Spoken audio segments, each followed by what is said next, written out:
오늘 함께 나눌 말씀은 요한복음 21장 15절서부터 19절까지 말씀입니다. 다 같이 일어서셔서 같이 번갈아 읽도록 하겠습니다. 제가 먼저 읽겠습니다. 그들이 조반 먹은 후에 예수께서 시몬 베드로에게 이르시되 요한의 아들 시몬아 내가 이 사람들보다 나를 더 사랑하느냐 하시니 이르되 주님 그러하나이다. 내가 주님을 사랑하는 줄 주님께서 아시나이다. 이르시되 내 어린 양을 먹이라 하시고 둘째 이르시되 요한의 아들 시몬아 내가 나를 사랑하느냐 하시니 이르되 주님 그러하나이다. 내가 주님을 사랑하는 줄 주님께서 아시나이다. 이르시되 내 양을 치라 하시고 세 번째 이르시되 요한의 아들 시몬아 내가 나를 사랑하느냐 하시니 주께서 세 번째 내가 나를 사랑하느냐 하심으로 베드로가 근심하여 이르되 주님 모든 것을 아시오매 내가 주님을 사랑하는 줄을 주님께서 아시나이다. 예수께서 이르시되 내 양을 먹이라. 내가 진실로 내게 이르노니 내가 젊어서는 스스로 띠뛰고 원하는 곳으로 다녔거니와 늙어서는 내 팔을 벌리기니 남이 내게 띠띠우고 원하지 아니한 곳으로 데려가리라. 같이 읽겠습니다. 이 말씀을 하심은 베드로가 어떠한 죽음으로 하나님께 영광을 돌릴 것을 가리키심이로라. 이 말씀을 하시고 베드로에게 이르시되 나를 따르라 하시니 아멘.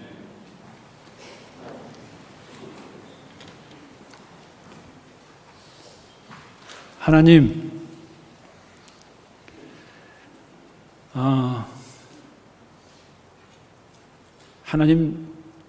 오늘 이 자리에 계셔 주야만 되겠습니다. 왜냐하면 주님이 안 계시면 오늘 우리가 드리는 예배가 아무런 의미가 없기 때문에 그렇습니다. 그리고 주님을 만나야만이 우리가 치유되기 때문에 그렇습니다. 주님, 이 시간 주님은 손이 무척 크시니까 주님, 그 우리들의 이 빈 마음, 갈급한 마음에 주의 성령으로 채워 주옵소서. 특별히 참 부족한 사람이 이 자리에 섰습니다. 저는 부족하지만 주님은 풍족하시니 주님 그 풍족한 은혜가 오늘 나눠지게 하여 주옵소서. 감사합니다. 예수 그리스도의 이름으로 기도드렸습니다.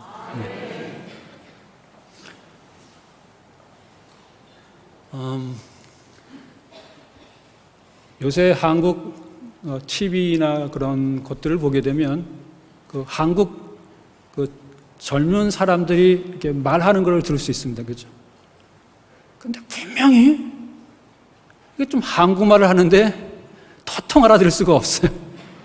네. 한국말이에요, 한국말. 아마 매일마다 아마 새로운 신조어가 쏟아져 나오고요. 또 말을 왜 이렇게 줄여서 쓰는 걸 좋아하는지. 여러분들 마상 아십니까? 마상? 네. 마상. 네, 마음의 상처. 그냥 마음의 상처하면 되지. 마상할 필요가 뭐 있어요? 그 다음에 갑분싸는 들어보셨죠? 갑분싸. 갑자기 분위기를 싸하게 다운시키는 거. 근데 아마 이거는 아시는 분도 있고 모르시는 분도 계실 거예요. 갑분아. 갑분아는 뭐냐면 갑자기 분위기를 아이스 에이지, 빙하기로 떨어뜨리는 사람.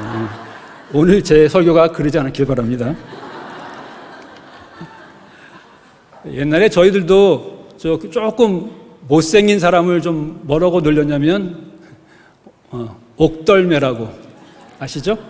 웃으시 분은 네. 옥상에서 떨어진 매주. 예. 예. 예. 아마 오늘 여러분들이 주일날 설교 제목을 이렇게 보시고 이게 무슨 말이야? 이게 뭐 별난 설교 제목도 다 있네라고 하실지 모르겠습니다. 제가 좀 설교 제목이 너무 길어가지고 조금 줄여봤습니다.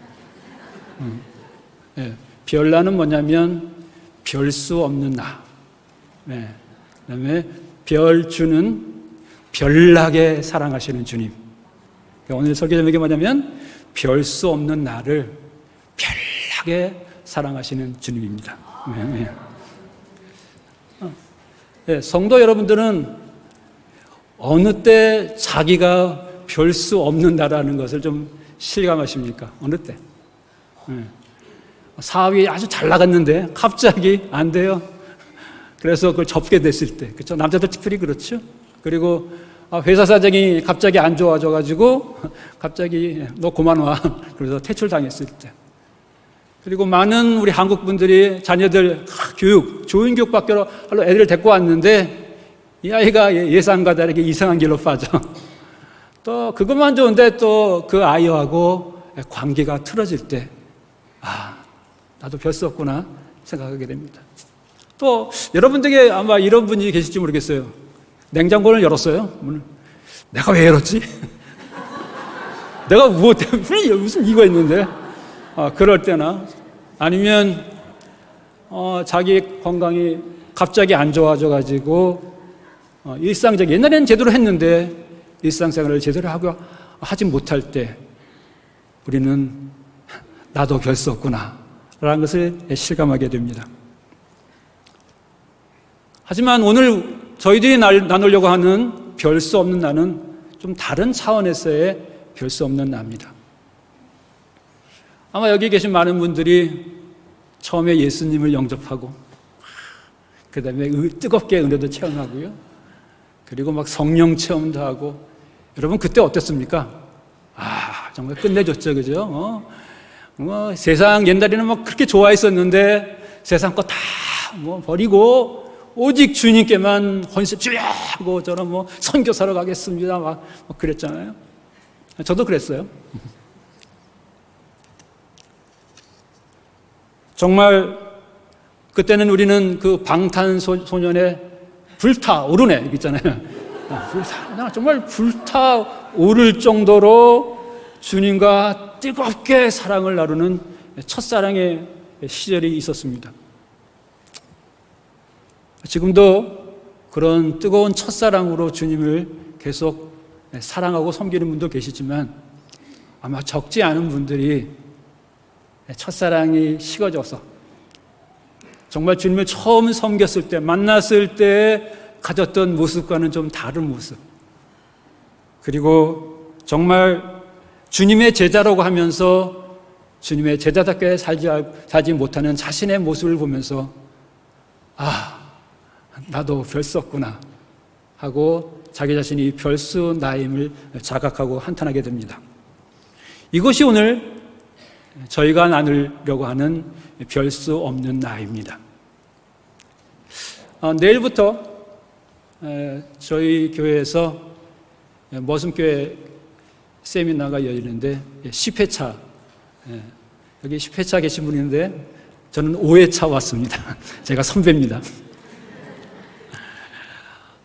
제가 그 머슴교회 세미나에 참석하면서 거기서 강의도 좋았지만 제게 큰 감동을 준 것은 뭐냐면 우리 그 세미나 동안에 섬기시는 성도님들의 모습이 너무나 아름다운 것이에요. 소 목사님 저기 계시는데 제가 소 목사님한테 끝나고 나서 부탁했어요. 목사님, 저 딱 1년만 좀 이 교회 다니면서 좀 배우게 해주세요. 그래서 목사님이 제 부탁을 들어주셔서 1년이 아니라 5년이나 있게 되었습니다. 제가 8단계 제자 훈련 과정 중에서 한 5가지를 했던 것 같습니다. 근데 제가 5가지를 이렇게 배울 때마다 제가 뭔가 이렇게 내 마음속에 소원이 있었어요. 새로운 양육의 어떤 방법이나 기술도 배우고 싶었지만 제가 가장 바랬던 소원이 뭐냐면 예전에 가졌던 제 첫사랑을 회복하는 것이었습니다. 근데 회복됐을 것 같습니까? 아직도 제대로 회복되지 못했습니다. 그래서 오늘 제 설교하는 제가 좀 첫사랑을 조금 더 회복받고자, 그리고 여러분들 중에 저와 같이 그 첫사랑을 첫사랑 회복 때문에 고민하고 계시는 분들이 있을 것 같기에 제가 고등학교 3학년 때 3일 금식, 학교 다니면서 3일 금식했어요. 하면서 주님, 제가 앞으로 어떻게 살아야만 합니까? 제일 지도를 가르쳐 주셔서 했을 때 주님께서 요한복음 21장 말씀을 통해서 저에게 목회 소명을 주셨습니다. 그래서 오늘 제가 목회 소명을 받았던 그 요한복음 21장을 여러분과 함께 나누려고 합니다. 요한복음 21장은 아주 조금 많이 독특한 장입니다. 왜냐하면 20장에서 거의 결론을 내린 것 같은데, 여러분 20장에 보게 되면 그 마지막 절에 이렇게 기록되어 있죠. 오직 이것을 기록함은 너희로 예수께서 하나님의 아들 그리스도였음을 믿게 하려 하며 또 너희로 믿고 그 이름을 힘입어 생명을 얻게 하려 함이니라. 이렇게 하면서 결론을 다 낸 것 같은데 갑자기 마치 책의 별책부록이나 후기처럼 한 장을 더 애대서 기록한 것을 볼 수 있습니다. 여러분, 요한복음이 쓰여질 때 당시의 초대교회 성도들은 아주 힘든 어려움을 겪고 있었어요. 어떤 어려움이냐면 로마 황제를 주로 섬기느냐 아니면 예수님을 주로 섬기느냐, 이렇게 투표하는 게 아니고요. 안 하면 안 되는 강요된 선택을 강요받았어요. 근데 그때 당시 로마 제국은 여러분 유럽뿐만 아니라 아시아, 아프리카를 지배했던 가장 강력한 제국이었습니다. 그런데 그런 제국의 황제인 여러분 로마 황제를 여러분 거부한다는 것은 그들에게는 끔찍한 일을 맞이하게 되는 것입니다. 그동안 그렇게 정말 좋게 누렸던 그 지위를 내려놓아야만 했습니다. 만약 그들이 로마 황제가 아니라 예수님을 주로 고백하게 되면 그들은 사랑하는 가족들과 생이별을 해야만 했습니다. 또 더 나아가서 자기의 목숨마저 내어놓아야만 했습니다. 많은 우리 초대교회 성도님들이 정말 굳건한 믿음을 가졌기에 그들은 예수님을 주님으로 고백하는, 그래서 고난과 순교의 길을 걷게 되었습니다. 그런데 그 중에서도 또 믿음이 안 좋으신 분들이 있잖아요. 좀 약하신 분들은 원치는 않았지만 자기 가족 때문에 그리고 자기 목숨 때문에 예수님이 아니라 로마 황제를 주로 고백할 수밖에 없었습니다. 뜨거운 첫사랑의 소유자였던 초대교회 성도들이 갑자기 우리처럼 별 수 없는 나가 되어버린 것입니다. 그래서 요한 사도가 20장을 좀 끝맺으려고 하는데 아마 첫사랑을 잃어버리고 아파하는 그런 성도들이 생각났던 것 같아요. 그래서 다시 한번 그들에게 격려하고 다시 첫사랑을 회복시키고자 아마 요한복음 21장을 기록했던 것 같습니다. 그래서 요한복음 21장은 별 수 없는 나를 가장 잘 보여주는 한 사람이 있어요. 누구죠? 베드로. 그 베드로가 어떻게 첫사랑을 회복해야 되는가를 잘 보여주는 그런 장이라고 할 수 있습니다. 예수님은 부활하신 예수님을 자꾸 말이 제가 오락가락하네요. 예. 베드로는 부활하신 예수님을 2번이나 직접 눈으로 보았습니다. 생생하게 보았어요. 그런데도 불구하고 베드로의 마음의 상처는 치유보지 못했습니다. 그리고 첫사랑도 회복되지 않았습니다. 여러분, 베드로는 사도입니다. 사도에게도 첫사랑 회복은 쉽지 않은 것입니다.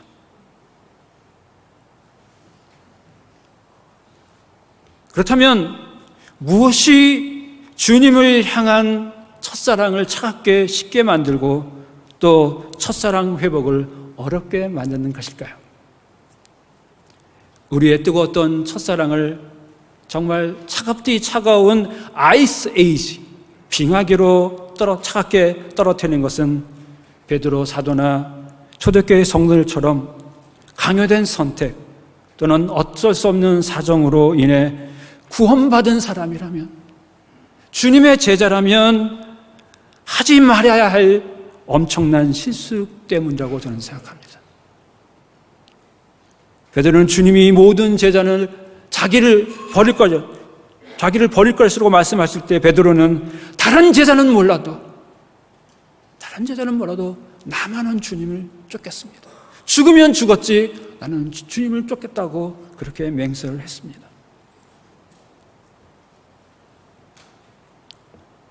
그런데 베드로는 주님이 붙잡혀서 그 대제사장 집들에서 예수님이 바로 보였어요. 예수님이 모든 사람들에게 둘러싸여서 모욕당하고 있는 모습을 보았습니다. 그런데 베드로는 예수님을 3번씩이나 모른다고, 예수님의 가장 어려웠던 시기였고 가장 도움이 필요했던 그 시기에 베드로는 주님을 3번이나 부인함으로 마치 등에 칼을 꽂는 것 같은 배신의 행동을 했던 것입니다.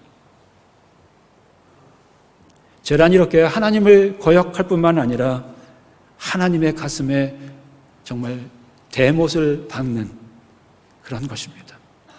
우리의 실수 중에 그런 실수들이 있습니다. 특별히 모든 상처가 아프지만 배신이 주는 상처만큼 아픈 것은 없습니다. 그렇죠? 배신 당하여 보신 분들은 아실 거예요. 얼마나 아픈지. 밤에 잠이 안 오잖아요. 그런데 또 이 아픔은 배신한 사람에게도 생깁니다.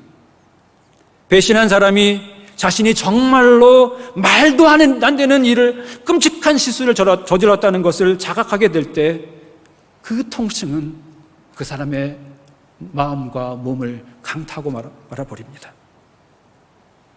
그리고 그는 자기 자신을 용서하지 않게 됩니다. 베드로 역시 그랬어요. 주님은 용서했지만 자기 자신은 용서할 수 없었던 것입니다. 크나큰 실수를 하게 되면 우리는 자기를 용납하지 못하게 됩니다. 또 이 배신의 이 아픔뿐만 아니라 이 배신했다는 이 슬프고 아픈 기억은 우리로 하여금 오늘에 할 우리의 선택을 제대로 하지 못하게 만듭니다.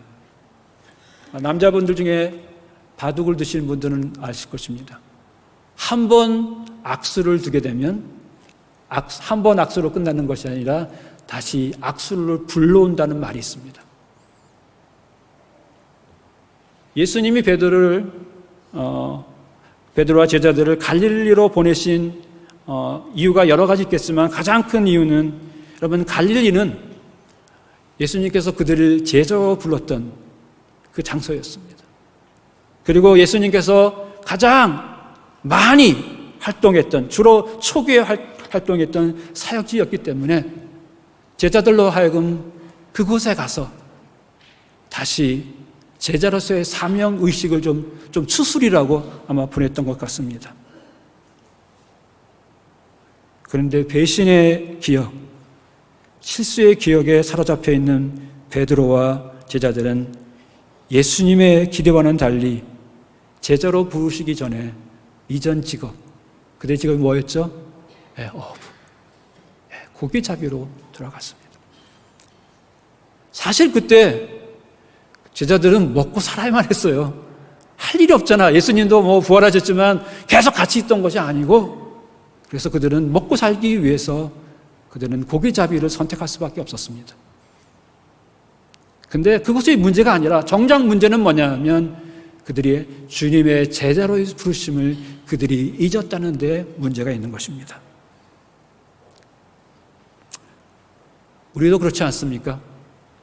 한 번인지 두 번인지 잘 모릅니다만 주님께 한 엄청난 실수 때문에 그 실수의 기억에 짓눌려 계속 옛사람을 선택하다 보니 어느새 주님의 제자로서의 그런 모습보다 옛사람의 모습을 더 많이 갖고 계지는 않은지요.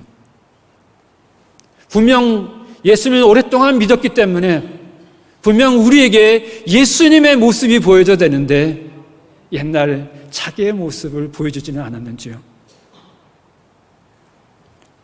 이처럼 뼈아픈 실수는 첫사랑을 쉽게 만들고 또 실수의 기억은 우리로 하여금 첫사랑 회복을 어렵게 만듭니다. 그래서 사도 바울처럼 오라 나는 공부한 자로다.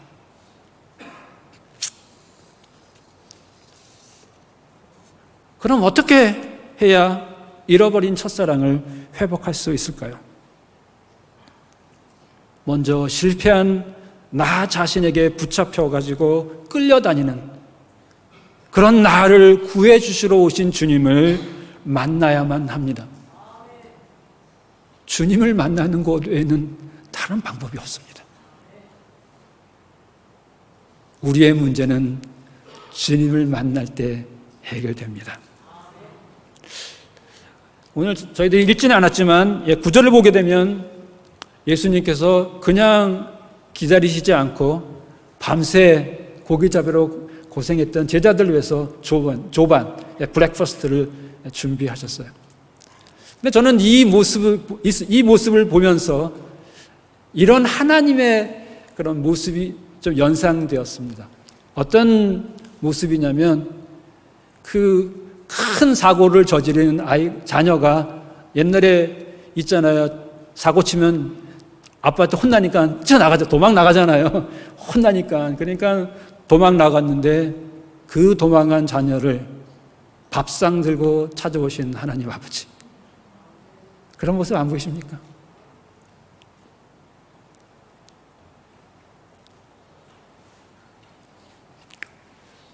저는 예배란 이렇게 밥상 들고 찾아오신 하나님을 움츠러들지 말고 마음 열고 만나라는 시간이라고 저는 생각합니다. 아마 지난주 여러분들은 이번 주는 정말 주님을 위해서 살아야지 그렇게 다짐했지만 주님보다도 나 자신을 위해서 산 적이 많지는 않았습니까? 이렇게 별 수 없는 나를 별난 사랑으로 찾아오신 주님을 지금 저를 비롯하여 우리 모든 성도님들이 만났으면 좋겠습니다. 제가 예전에 뉴저지에서 부교역자로 선교되었습니다.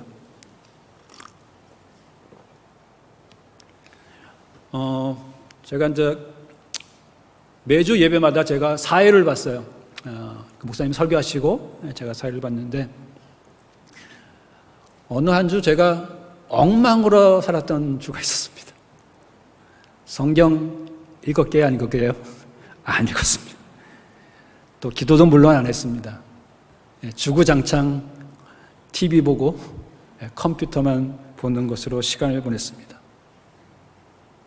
그렇게 엉망으로 살다가 주일 예배 강단에서 설교를 하니까는 정말 창피한 거예요. 내가 이렇나 하면서 부끄러워서 정말 몸둘 바를 모를 때 그때 제 마음속에 이런 주님의 음성이 들렸습니다.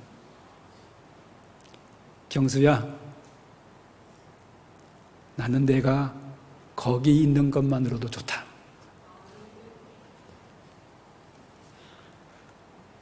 너가 거기 있는 것만으로도 나는 기쁘다. 정말 별 수 없는 나를 별나게 사랑하는 주님이 아닐 수 없습니다.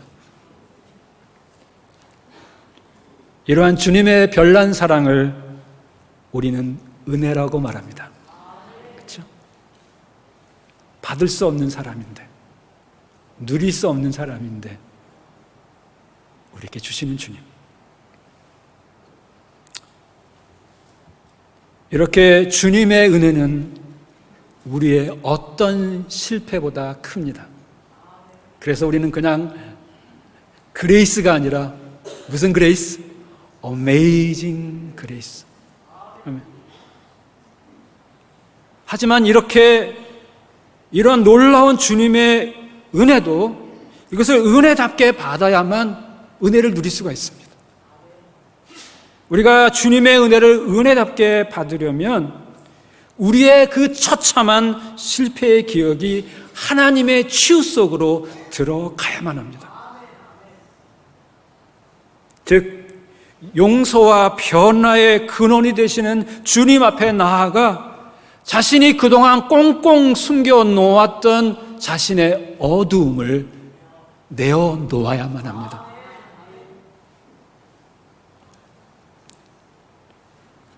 오늘 우리가 너무나 잘 아는 15절, 17절에서 예수님과의 대화에 베드로가 갑자기 당황하면서 고민하는 부분이 나옵니다. 베드로는 예수님께서 세 번째 내가 나를 사랑하느냐고 물었을 때 그는 두 번째 질문의 대답처럼 쉽게 하지 못했어요. 왜냐하면 예수님의 그 경고에도 불구하고 베드로는 다른 사람들은 다 도망쳐도 자신만은 결코 도망가지 않을 것이라고 다짐해놓고 세 번씩이나 주님을 부인했던 끔찍한 실수가 생각났기 때문입니다. 주님이 자신이 한 모든 것을 알고 계시다는 것을 깨달은 베드로는 두 번째 대답할 때와 달리 주님이 모든 것을 아시오매 라는 말을 앞에 덧붙인 다음에 내가 주님을 사랑하는 줄 주님께서 아시나이라고 그렇게 답합니다. 그렇다면 모든 것을 다 아시는 예수님께서 왜 이렇게 세 번씩이나 베드로에게 물었을까요? 베드로에게 너는 더 이상 그런 말을 할 자격이 없다라고 면박을 주려는 것이 아니었습니다.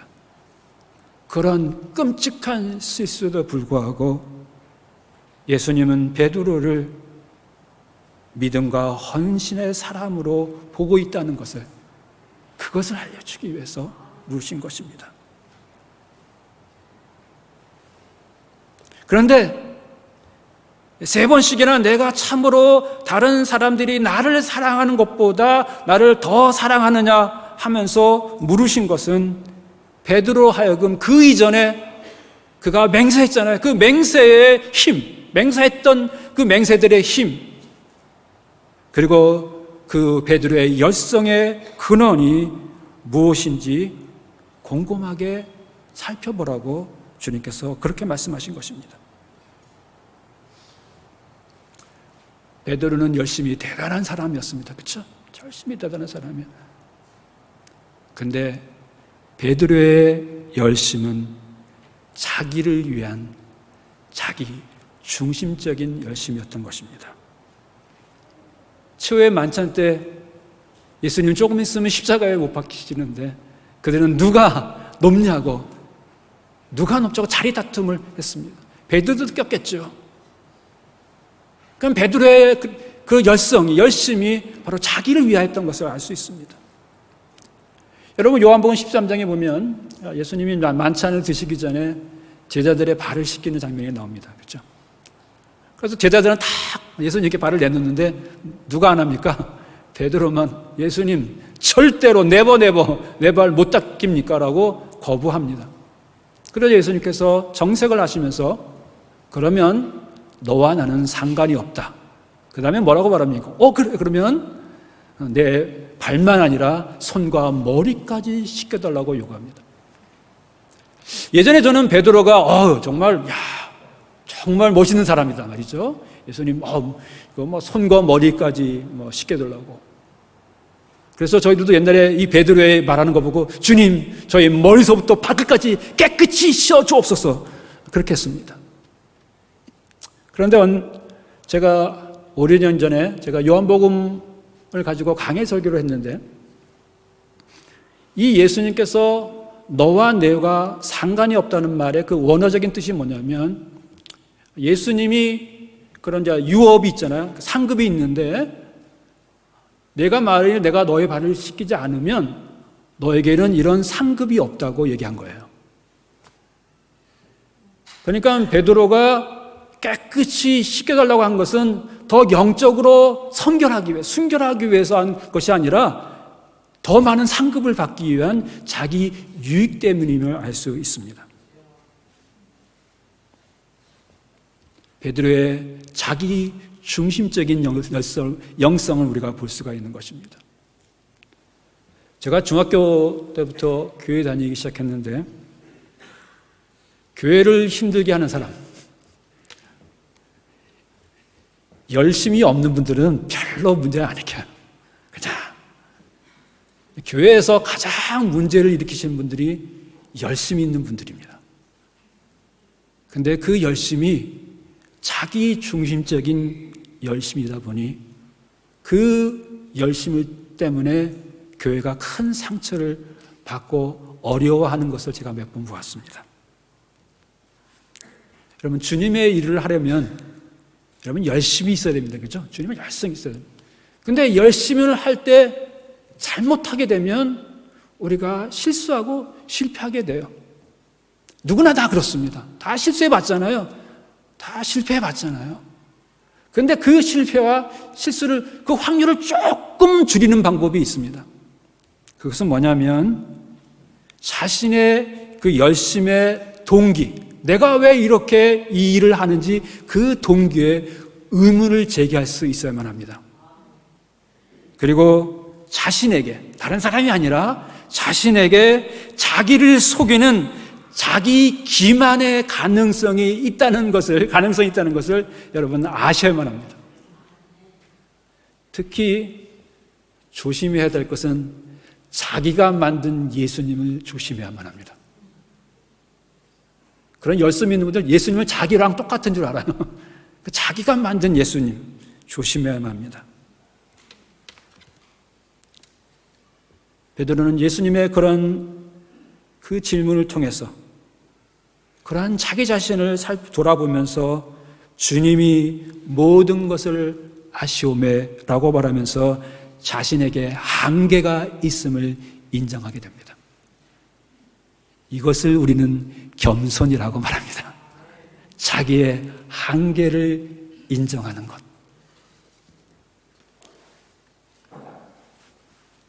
여러분, 첫사랑이 회복되려면 이러한 정직한 자기 성찰이 있어야만 합니다.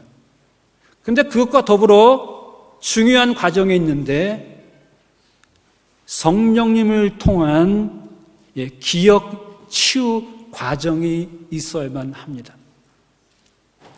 여러분, 요한복음 14장 26절에 보게 되면 예수님께서 내가 이제 하늘에 올라가서 보혜사 성령님을 보내줄 텐데 성령님께서 하시는 일이 여러 가지 있는데 그분이 너희를 가르쳐 줄 것이다. 그리고 내가 한 말, 즉 그 말뿐만 아니라 예수님의 한 행동까지 그 의미가 무엇인지 생각나게 해줄 것이라고 그렇게 말씀했어요. 그러니까는 지금 성령님의 사역, 주요 사역 중에 하나가 바로 기억나게 하는 사역임을 알 수 있습니다. 여러분, 기억이라고 하는 이것은 아주 아주 큰 힘을 가지고 있어요. 여러분, 어떤 사람이 미운 사람이 화를 내면 그때 그 사람의 문제가 있어 하는 것이나 예전에 했던 그것이 기억이 나가지고 그것 때문에 요원까지 합쳐져가지고 따블로 화를 내게 됩니다. 여러분들, 과거의 기억은 여러분 오늘을 엉망으로 만들거나 파괴시키는 힘이 있습니다.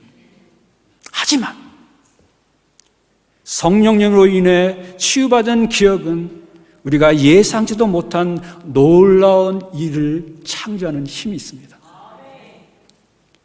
분명 한 번 일어난 과거의 일을 되돌리거나 바꿀 수는 없습니다. 하지만 과거의 우리의 기억에 주님의 어메이징 그레이스가 개입되게 되면 우리는 새로운 눈으로 우리의 과거를 볼 수 있게 됩니다. 21장에는 그렇게 베드로의 기억을 치유하는 그런 과정이 그림처럼 이렇게 그려져 있어요. 여러분, 베드로가 예수님을 세 번 그런 부인했던 곳이 어디입니까? 대제사장 뜰. 구체적으로 또 어디죠? 모닥불 옆에서. 모닥불. 그런데 지금 다시 첫사랑을 회복하는 그곳도 어디입니까? 여러분, 갈릴리 해변가의 모닥불에서 일어납니다. 베드로가 주님을 3번이나 부인했던 그때 제사장들의 그 모닥불을 그 기억은요, 정말 내가 어떻게 그럴 수 있지 하면서 아마 그런 자괴감에 그런 뜨거운 울분이 솟아나게 하는 그런 기억이었을 것입니다. 그런데 갈릴리 해변가의 모닥불 기억은 이젠 괜찮아 하면서 자기를 안아주고 용서해주는 그 주님의 용서 때문에 가슴이 따뜻해지는 기억일 것입니다.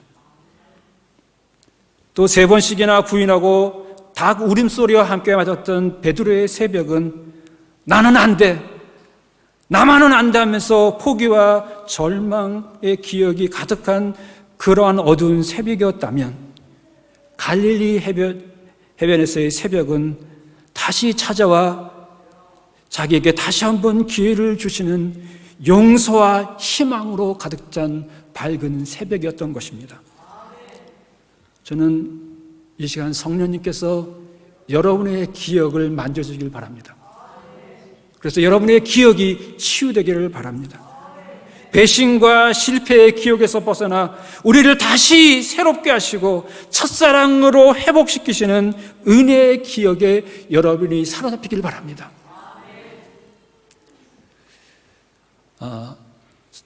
저는 좀 엉뚱해서요, 말을 만들길 참 좋아합니다. 그래서 저는 성찬식 때 왜 포도주를 마시는가? 왜 포도주를? 성찬실에 포도주를 마시는 이유.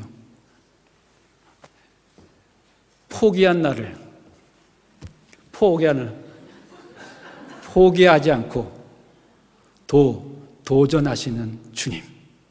기억나죠? 나는 첫사랑을 포기했어. 나는 안 돼. 그랬는데 주님은 포기하지 않으셨어요. 그래서 우리는 포도주를 마시는 거예요.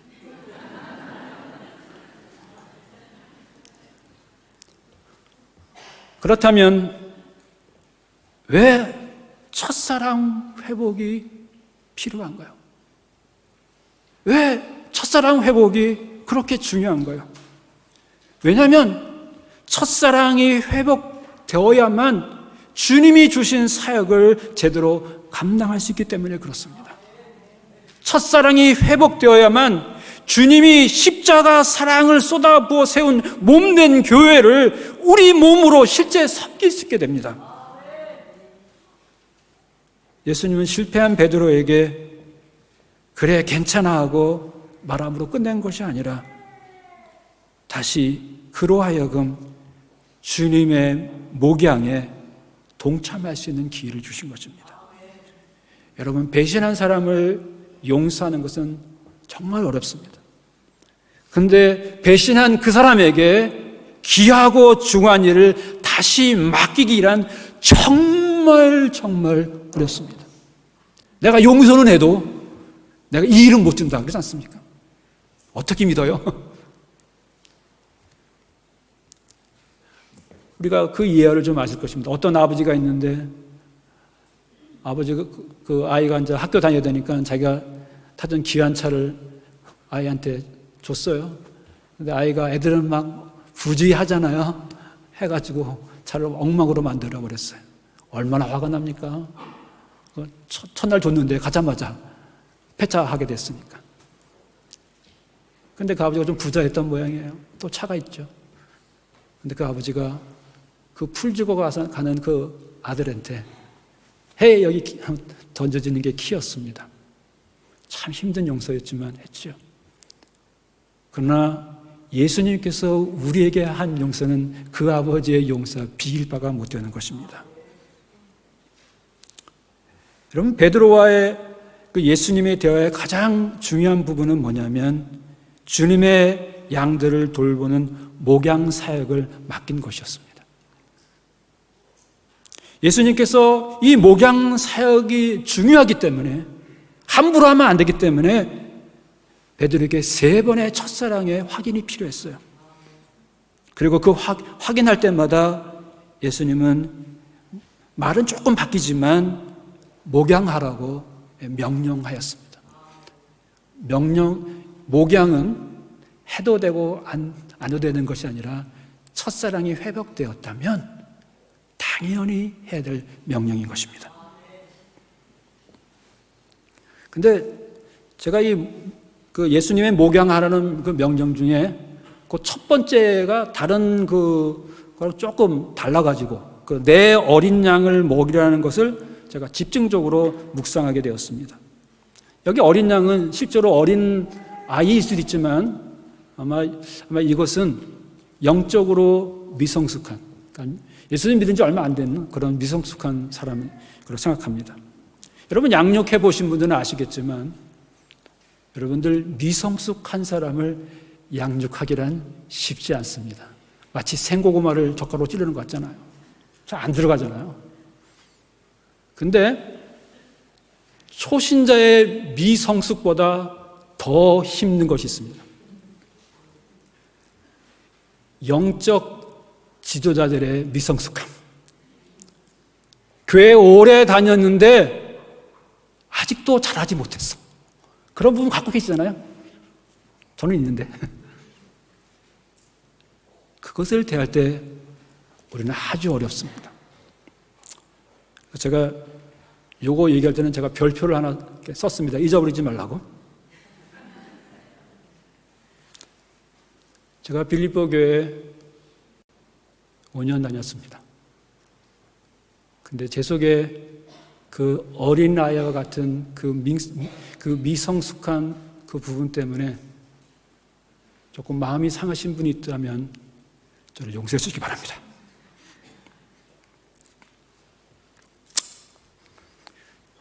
웃어주세요.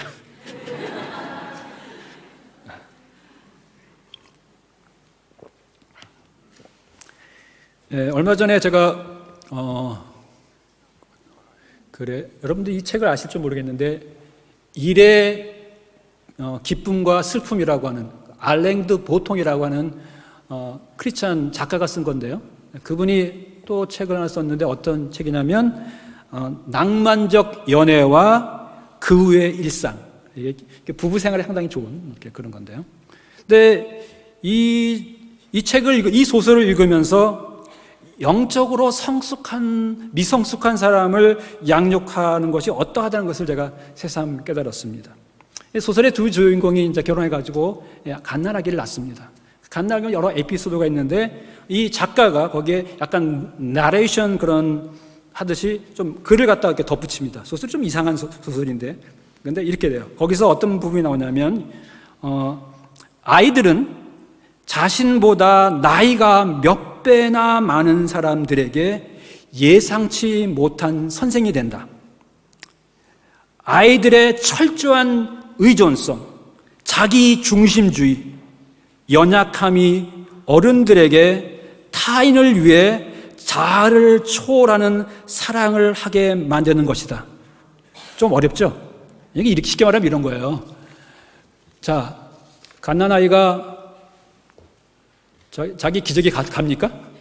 그냥 퍼질리게 싸놓고 물잖아요. 그 더러운 거 싸놓고 뭐 누가 치웁니까? 엄마 아빠가 치워야 돼요.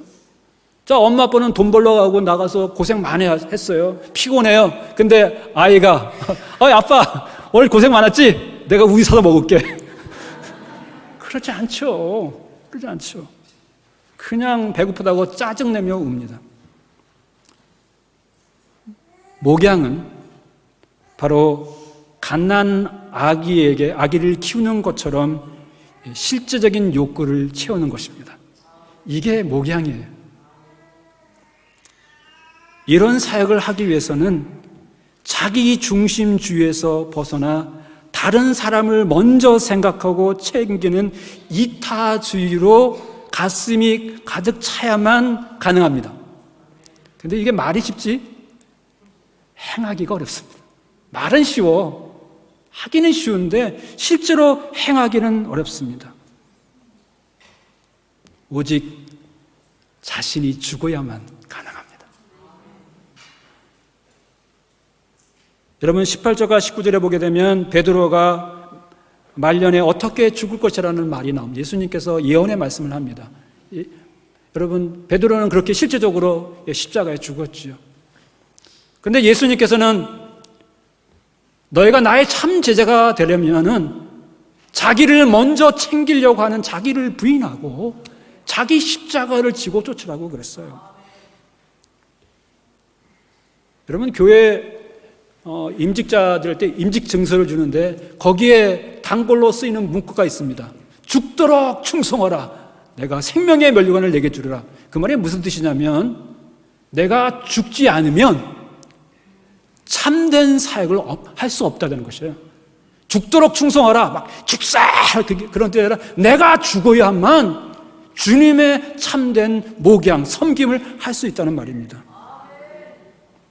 죽어야만 생명을 낳고 생명을 양육하는 사역을 할 수가 있습니다. 한 알의 밀알이 죽어야 열매를 맺을 수 있습니다. 주님의 십자가 사랑으로 첫사랑이 회복된 사람만이 자기를 죽이고 자기 중심주의가 아니라 타인 중심의 별난 목양 사역을 할 수 있는 것입니다. 저는 오늘 설교를 맞으면서 이런 기도를 했습니다. 주님, 오늘 우리 성도님 한 분 한 분마다 주님의 그 별난 사랑을 다시 기억나게 해주십시오. 그래서 성령님들의 그 가슴에 첫사랑이 좀 꿈틀게 해주십시오.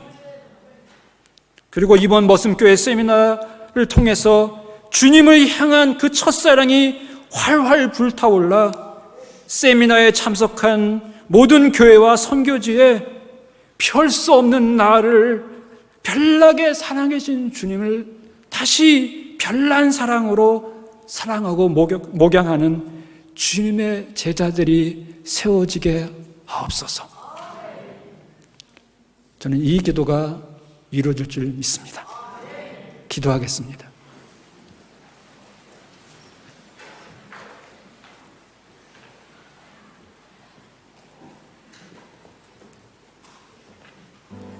하나님 아버지, 이렇게 별 수 없는 나를 찾아와 주시고 용서해 주시고 다시 주님의 몸된 교회를 목양하라고 섬기라고 그런 기회를 주시니 감사합니다. 이 기회 놓치지 않게 하여 주옵소서. 주님, 우리 힘은 연약하고 제한이 많습니다. 그래서 오직 성령님의 기름 부으심이 필요합니다. 그래서 다시 우리 가슴이 첫사랑으로 다시 불타오르게 하여 주옵소서. 주님이 오실 때가 가까워왔는데, 주님이 오실 때가 얼마 안 됐는데 죽어가는 영혼들에게 주님의 생명을 전하는 그런 사역자가 되게 하여 주시옵소서. 빌립보 교회가 그리고 이번 머슴교회 세미나에 참석하는 모든 교회와 그 선교지 위에 주님, 이 첫사랑의 그 불길이 일어나기를 원합니다. 감사합니다. 감사합니다. 예수 그리스도의 이름으로 기도드렸습니다. 아멘.